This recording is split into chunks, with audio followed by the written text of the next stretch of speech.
Sebelum menyaksikan video ini, pastikan bosku jangan lupa subscribe. Karena subscribe itu gratis plus bonus tonton video terbaru setiap harinya. Jangan lupa ya. Nah, pastinya nyanyian Hasto ini membuat Pak Jokowi susah tidur ya. Terlihat Hasto juga bicara terang-terangan dan bahkan juga semakin berani membongkar. Setelah apa? Ya, setelah Pak Jokowi sudah tidak menjabat sebagai Presiden Republik Indonesia lagi tentunya. Dan bahkan nyanyian Hasto sangat merdu sekali dan bahkan membuat nama Hasto saat ini trending topik di Twitter. Nah, bahkan juga dikomentari oleh Stefan Antonio. Nyata kriminalisasi kepada Anies itu nyata. Saya bahkan tidak percaya pada saat lalu ya. Saya kira pemanggilan Anies Baswedan di KPK pada saat lalu itu adalah murni penegakan hukum. Tetapi ya saat ini nyanyian Hasto, ya kalau kita flashback lagi ke belakang, wah apakah memang ketakutan Pak Jokowi terhadap Anies Baswedan itu memang benar-benar nyata ya pada kontestasi Pilpres 2029. Ini sangat mengejutkan sekali. Kalau kita lihat korelasinya memang hampir-hampir bebarengan ketika Kodari pada saat lalu juga mengatakan hal demikian. Ya, Ibu Megawati mencari jago lah untuk Pilpres 2029. Ya, jagonya kurang lebih Anies Baswedan dan Pak Pramono Anung dan lain sebagainya. Padahal juga Pak Prabowo baru dilantik. Tetapi sudah ada setidaknya skenario Pilpres 2029. Ini sangat mengejutkan sekali lah. Seharusnya Pak Prabowo diberi kesempatan untuk bekerja dengan baik ya. Gibran juga. Ini memang setidaknya skenario ini untuk jalan memuluskan Gibran pada Pilpres 2029. Ya, sangat disayangkan sekali lah. Ternyata skenario ya untuk Anies Baswedan dan bahkan berusaha dijegal mulai dari kasus Formula E dan bahkan juga ketika Anies Baswedan akan maju di Pilkada DKI Jakarta itu juga bahkan banyak yang mengatakan Anies itu dijegal ketika mau menjadi calon gubernur DKI Jakarta. Otomatis lah kalau Anies Baswedan bisa maju pada Pilkada Jakarta, otomatis Anies Baswedan bisa saja menjadi gubernur DKI Jakarta karena elektabilitasnya juga sangat tinggi sekali di 30%. Itu juga belum resmi maju pada Pilkada Jakarta tapi elektabilitasnya sudah sangat mentereng sekali.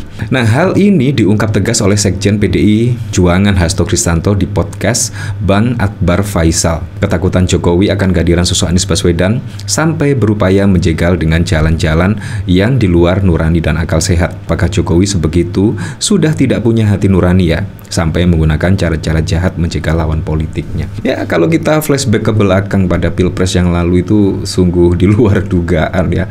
Dan menurut saya juga di luar akal sehat. Saya bahkan tidak memikirkan manuver Pak Jokowi yang sedemikian rupa. Dan sampai saat ini pun setelah purna tugas juga sangat buruk sekali. Seharusnya kan introspeksi, menyesali segala perbuatan dan lain sebagainya, tapi malah cawe-cawe dan bahkan banyak yang di-endorse tidaknya pada Pilkada serentak 2024. Nah, bahkan juga ya dari sini, dari Pak Andika Perkasa ya, walaupun dikeroyok, Pak Jokowi bahkan juga sudah turun gunung, ikut kampanye dan mendukung terang-terangan Ahmad Lutfi dan bahkan juga sudah di-endorse oleh Pak Prabowo Subianto. Tetapi wah, semakin dikeroyok, masyarakat di sini juga semakin antusias sekali mendukung Andika Perkasa. Kalau kita lihat elektabilitas Andika Perkasa pada saat maju pada Pilkada Jawa Tengah itu elektabilitasnya sangat tertinggal jauh oleh elektabilitas Ahmad Lutfi dan Tak Yasin. Tetapi semakin kesini semakin banyak yang turun gunung Pak Jokowi, tetapi hasil elektabilitasnya menurut saya sangat keren sekali, di mana elektabilitas Andika Perkasa sudah menyusul pasangan Ahmad Lutfi dan Tak Yasin. Ini sangat keren sekali. Bahkan dikomentari oleh orang awak, semakin dikeroyok, arus dukungan untuk Andika Hendi semakin membludak. Bukti cinta rakyat Jawa Tengah makin kuat. Optimis yang menang Jateng Perkasa nomor siji. Dan bahkan kalau kita lihat dari sini, wah dukungannya juga semakin ramai ya. Dan bahkan menurut saya sih mengalahkan yaitu dukungan Ridwan Kamil pada saat kampanye Akbar yang lalu ya. Sangat keren sekali lah dukungan Andika Perkasa.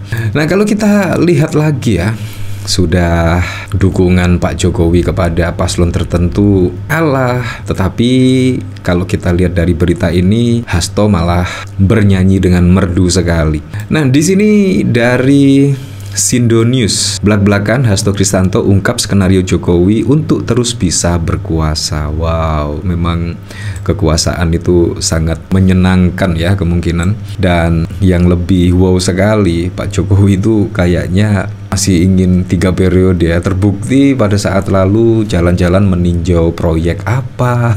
Dan menurut saya sangat lucu sekali. Padahal Pak Jokowi itu sudah menjadi rakyat biasa ya ketika purna tugas, tapi masih meninjau proyek-proyek yang menurut saya itu sudah bukan wewenang dari Pak Jokowi lagi. Sekretaris Jenderal PDI Perjuangan Hasto mengungkapkan skenario mantan Presiden Jokowi yang ingin tetap mempertahankan kekuasaannya. Hal itu disampaikan Hasto saat diwawancara channel Akbar Faisal Unsensor dikutip dari Sindonews pada 23 November.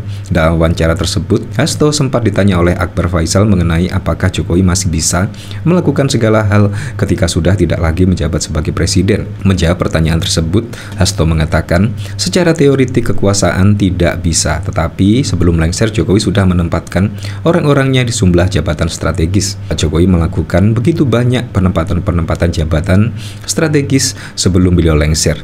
Ya, contohnya jabatan Pak Listio Sigit ini kan melompati 5 angkatan. Ini kan karena ada kedekatan personal. Pak Jokowi tanpa dukungan Partai Coklat Polri bukan siapa-siapa, tapi justru instrumen kekuasaan itulah yang kemudian dimainkan dan kemudian akan terjadi keanehan, ujarnya. Hasto kemudian menyinggung soal pesta demokrasi di pemilihan kepala daerah 2024 di mana Jokowi masih campur tangan dan berbagai instrumennya masih melakukan intimidasi. Menurut Hasto, hal itu tidak bisa dibiarkan. Gerakan seniman, budayawan, dan akademisi terjadi tidak mampu menembus tembok-tembok ambisi kekuasaan dari Pak Jokowi. Wah, ini nyanyian Pak Hasto sungguh wow sekali ya. Dan menurut saya Pak Hasto, waduh, wow sekali lah menjelang pilkada serentak ini ya pada 27 November. Ya, semoga saja pilkada serentak besok pada tanggal 27 November berjalan dengan baik-baik saja ya.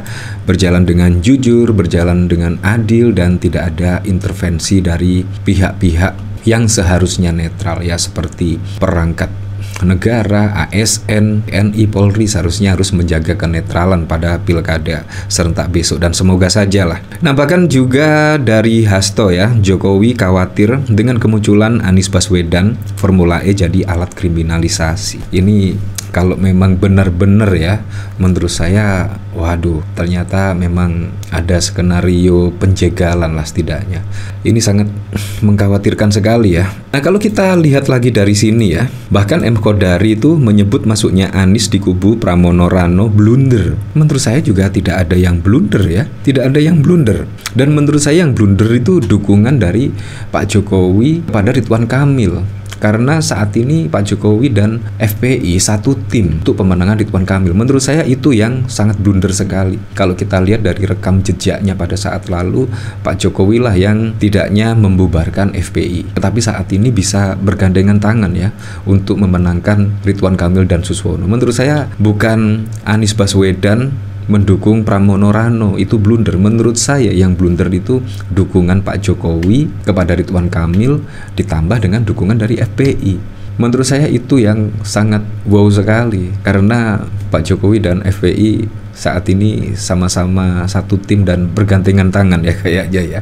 Pengamat politik M. Kodari menilai dukungan Anies Baswedan kepada pasangan calon gubernur dan wakil gubernur DKI nomor urut 3 Pramono Rano merupakan blunder. Bukannya menambah suara, langkah itu justru dianggap merugikan pasangan yang diusung oleh PDI Perjuangan. Ya, tapi kenyataannya apa? Kenyataannya elektabilitas Pak Pramono Rano itu semakin naik setelah didukung oleh Anies Baswedan. Apel lo ya. Ya, saya berharaplah pada pilkada serentak besok bisa berjalan dengan aman, berjalan dengan lancar, dan yang paling penting berjalan dengan transparan, jujur, dan juga adil.